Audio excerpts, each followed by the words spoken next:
پریشانی اور سیلاب وغیرہ کی صورت میں لوگ اس کے سامنے آ کر اذان دیتے ہیں تو یہ اذان دینا درست ہے یا نہیں ہے؟ پریشانی اور وبا کی حالت میں اذان دینا،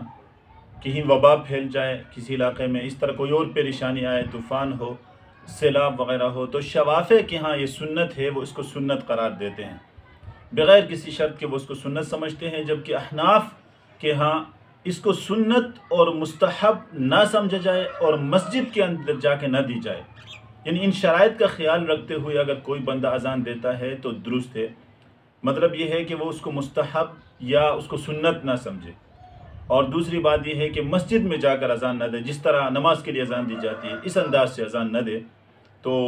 اگر سیلاب آتے ہوئے سامنے بندہ کھڑا ہوتا ہے اور اذان دیتا ہے، لیکن اس میں بھی یہ ہے کہ وَلَا تُلْقُوا بِأَيْدِيكُمْ إِلَى التَّهْلُكَةِ، ایسا نہ ہو کہ وہ اذان دیتے دیتے سیلاب کی نظر ہو جائے۔ تو اپنا خیال رکھتے ہوئے بندہ اگر اذان دیتا ہے سائڈ پہ ہو کر، سیلاب کے سامنے کھڑا ہو کر، یا طوفان آنے کی صورت میں اذان دیتا ہے تو بالکل درست ہے، اس میں کوئی حرج نہیں ہے۔